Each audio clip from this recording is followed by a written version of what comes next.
খুব ছোটবেলায় বাবাকে হারিয়ে মেয়েটি অভিভাবকহীন হয়ে পড়ে। পড়াশুনোয় ভীষণ ভালো ছিল সে এবং পড়াশুনো করতেও ভালোবাসত। অভিভাবকহীন হওয়ার কারণে জীবনের প্রতিটা পদে সে আর্থিকভাবে অসচ্ছল হওয়ার কারণে অনেক রকম সমস্যার সম্মুখীন হতো এবং বুঝতে পেরেছিল যে শিক্ষিত হয়ে ভালো চাকরি করে আর্থিকভাবে স্বনির্ভর হতে না পারলে জীবনের দুঃখ দূর হবে না। খুব কষ্ট করে পড়াশুনো করে মেয়েটি ইঞ্জিনিয়ারিং পাস করে, চাকরি করে সুন্দরভাবে জীবনযাপন করছিল। কিন্তু একটার পর একটা বিয়ে এবং সেই বিয়েতে প্রতারিত হওয়া মেয়েটি একটি ভয়ঙ্কর অপরাধ করে বসে। আজকের আড্ডা ব্লগারের আসরে একটি অত্যন্ত শিক্ষিত মেয়ে কিভাবে একটি ভয়ঙ্কর অপরাধীতে পরিণত হলো সেই কাহিনী শোনাবো। তাহলে আজকের আড্ডাটা শুরু করা যাক।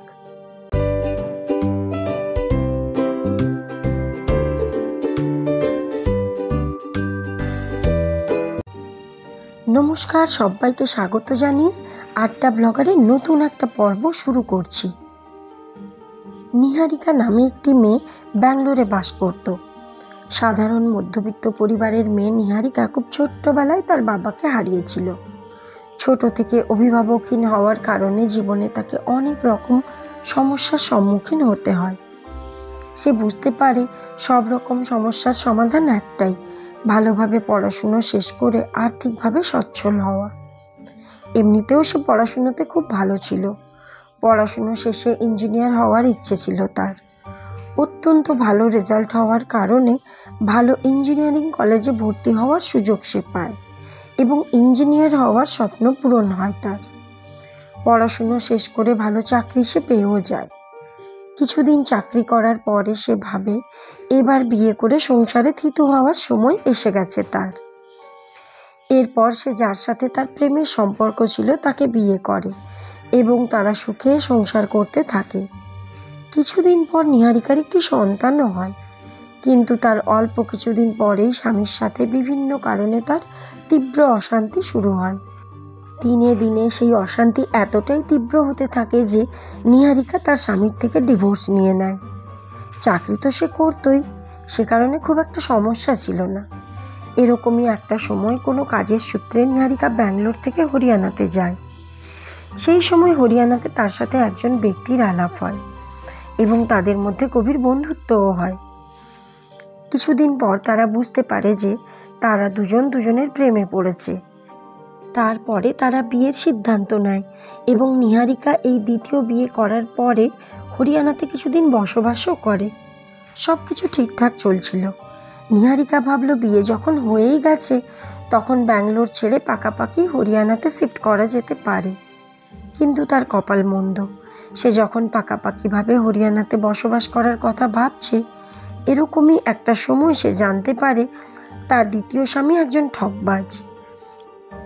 আর্থিক তছরূপ করে নিজের সমস্ত অপরাধ সে তার স্ত্রী নিহারিকার উপর চাপিয়ে দেয়।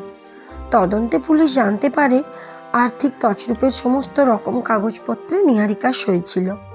তার স্বামী তার বিশ্বাসের সুযোগ নিয়ে নিজে আর্থিক তছরূপ করে নিহারিকাকে ফাঁসিয়ে দেয় এবং সেই অপরাধে তার জেলও হয়। স্বামীকে বিশ্বাস করে আবারও নিহারিকাকে ঠকতে হয়। এই ঘটনার পরে তার স্থান হয় হরিয়ানার একটি জেলে। জেলে থাকার সময় নিহারিকা অত্যন্ত অবসাদগ্রস্ত হয়ে থাকত। পড়াশুনো জানা একজন উচ্চ পদে চাকরিজীবী ইঞ্জিনিয়ার নিহারিকার তো এই জীবন প্রাপ্য ছিল না। তাকে দিনের পর দিন এইভাবে অবসাদগ্রস্ত অবস্থায় দেখে এক বয়স্ক মহিলা তার সাথে কথা বলে, তার জীবনের সমস্ত ঘটনা জানতে পারে। শুধুমাত্র স্বামীর বিশ্বাসঘাতকতার কারণে একজন অত্যন্ত উচ্চশিক্ষিত প্রতিষ্ঠিত মহিলা কিভাবে জেলে পৌঁছে গেল, এটা জেনে সেই বয়স্ক মহিলার খুব খারাপ লাগে। সে জানায় তার এক ছেলে আছে যার নাম অঙ্কুর রানা।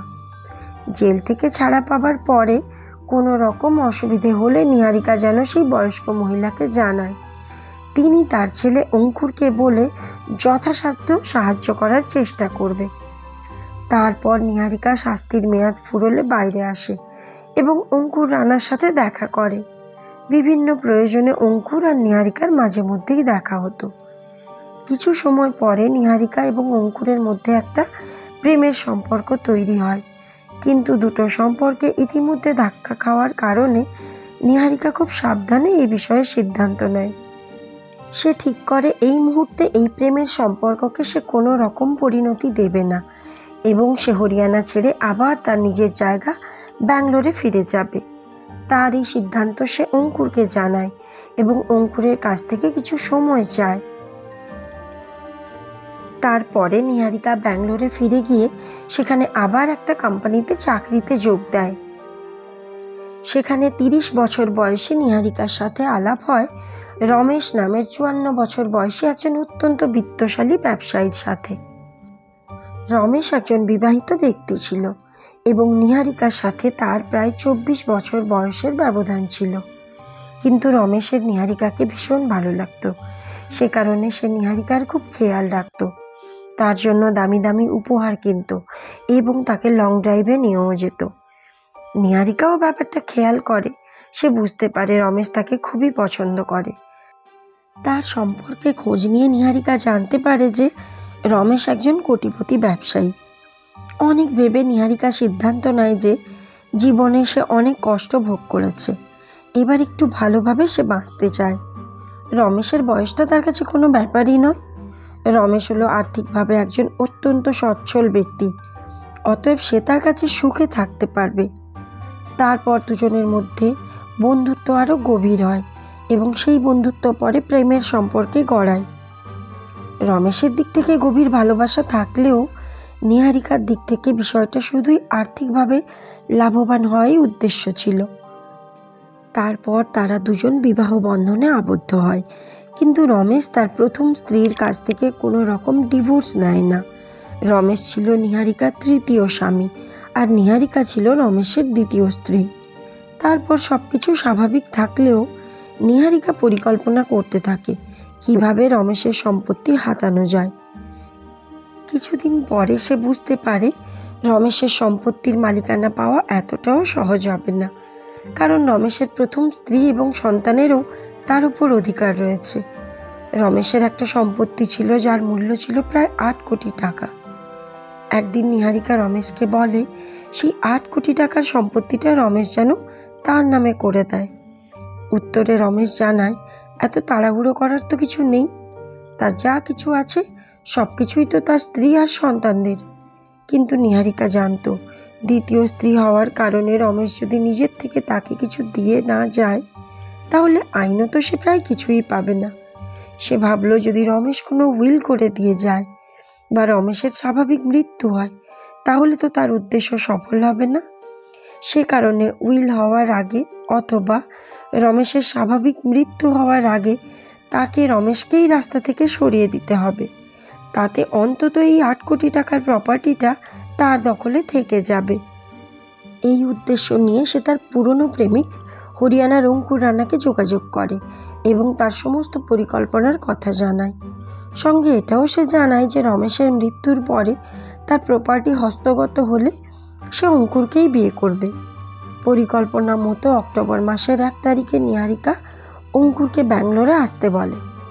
অঙ্কুর ব্যাঙ্গালোর পৌঁছে একটা হোটেলে ওঠে। তারপরে 2 দিন কেটে যায়।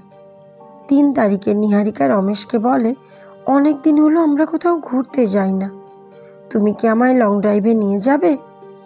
খুশি হয়ে রমেশ রাজি হয়ে যায় এবং তারা গাড়ি নিয়ে বেরিয়ে পড়ে। অনেকটা পথ যাওয়ার পরে একটা ছোট ধাবার কাছাকাছি এসে তারা কিছুক্ষণের জন্য বিশ্রাম নেয়। পরিকল্পনা মতো এখানে অঙ্কুর আগে থেকে অপেক্ষা করছিল। হঠাৎ দেখা হয়েছে কোনো পরিচিতের সাথে, এমন ভাব করে নিহারিকা অঙ্কুরের সাথে রমেশের আলাপ করিয়ে দেয় এবং অঙ্কুরকে সে তাদের সঙ্গে গাড়িতে নিতে চায় তার গন্তব্যে পৌঁছে দেওয়ার জন্য। অঙ্কুর আর নিহারিকা সম্পর্কে কোনো কিছু না জানার কারণে রমেশও এই প্রস্তাবে রাজি হয়। 3 জনে গিয়ে গাড়িতে বসে। এই সময় নিহারিকা রমেশের ফলের রসের সাথে ঘুমের ওষুধ মিশিয়ে দিয়ে তাকে খাইয়ে দিয়েছিল। কিছুক্ষণ পরে রমেশ অজ্ঞান হয়ে যায়। তখন গাড়ির মধ্যেই নিহারিকা এবং অঙ্কুর দুজনে মিলে রমেশকে গলা টিপে হত্যা করে। এরপর মৃতদেহটি গাড়ির ডিকিতে ভরে দিয়ে তারা ঠিক করে দূরে কোনো জঙ্গলে রমেশের মৃতদেহ তারা ফেলে দেবে। এই অবস্থায় তারা গাড়ি চালিয়ে প্রায় 840 কিলোমিটার দূরে একটা জঙ্গলে পৌঁছে যায়। এই জঙ্গলটি তেলেঙ্গানা রাজ্যের কোডাগু কফি এস্টেট ছিল। তারপরে জঙ্গলের মধ্যে গিয়ে রমেশের মৃতদেহের উপর পেট্রোল ঢেলে তারা জ্বালিয়ে দেয়। এখান থেকে অঙ্কুর এবং নিহারিকা আলাদা হয়ে যার যার নিজের গন্তব্যে চলে যায়। অক্টোবর মাসের 3 তারিখ থেকে প্রায় 2 দিন বাড়ি না ফেরার কারণে রমেশের প্রথম স্ত্রী ব্যাঙ্গালোরের একটা থানায় গিয়ে মিসিংয়ের অভিযোগ দায়ের করে। ওদিকে তেলেঙ্গানা পুলিশ জঙ্গল থেকে একটা অর্ধ জ্বলন্ত মৃতদেহ খুঁজে পায়। অনেক খোঁজ খবর করার পরেও পুলিশ এই ঘটনার কোনো প্রত্যক্ষদর্শী খুঁজে পায় না। কোডাগু কফি এস্টেট থেকে 1 কিলোমিটার দূরে একটা সিসিটিভি ক্যামেরাতে পুলিশ একটা লাল রঙের মার্সিডিজ গাড়ি দেখতে পায়। প্রথমে পুলিশ ভাবে কফি এস্টেট থেকে 1 কিলোমিটার দূরে এই লাল গাড়িটির সাথে বোধহয় এই ঘটনার কোনো যোগ নেই। কিন্তু এই জ্বলন্ত মৃতদেহটির তদন্তে এগোনোর কোনো সূত্র না পেয়ে পুলিশ ওই লাল গাড়িটির সূত্র ধরে তদন্ত এগোনো শুরু করে। গাড়ির নম্বর থেকে জানা যায় যে গাড়িটি ব্যাঙ্গালোরের রমেশ নামক একজন ব্যক্তির। এবার তেলেঙ্গানা পুলিশ ব্যাঙ্গালোর পুলিশের সাহায্যে রমেশের বাড়ি পৌঁছয় এবং এখানে এসে জানতে পারে রমেশ গত কয়েকদিন ধরে নিখোঁজ রয়েছে। এদিকে কোডাগু কফি এস্টেটের দিকে যত রাস্তা এসেছে প্রায় সবকটি রাস্তার 500টি সিসিটিভি ক্যামেরার ফুটেজ চেক করে পুলিশ এক জায়গায় ওই লাল গাড়িটিতে 2 জন ব্যক্তিকে দেখতে পায়। সেই ফুটেজ যখন রমেশের বাড়ির লোককে দেখানো হয় তখন তারা নিহারিকা শনাক্তকরণ করে। এরপর পুলিশ নিহারিকার মোবাইলের কল ডিটেলস রেকর্ড এবং লোকেশন চেক করে। সেখান থেকে জানা যায় যে সেই কফি এস্টেটের যেখানে রমেশের জ্বলন্ত মৃতদেহটি পাওয়া গেছিল সেখানেই সেদিন নিহারিকার লোকেশন ছিল। এই সমস্ত কিছু দেখে পুলিশ রমেশের হত্যাকাণ্ডে নিহারিকার যোগসূত্র রয়েছে সেটা বুঝতে পারে এবং নিহারিকার খোঁজ করে, কিন্তু তাকে কোথাও খুঁজে পাওয়া যায় না। এরপর 15 দিন তার খোঁজ করার পরে পুলিশ সফল হয়। 18ই অক্টোবর ব্যাঙ্গালোর পুলিশ নিহারিকাকে খুঁজে পেয়ে গ্রেপ্তার করে এবং তাকে জিজ্ঞাসাবাদ করে।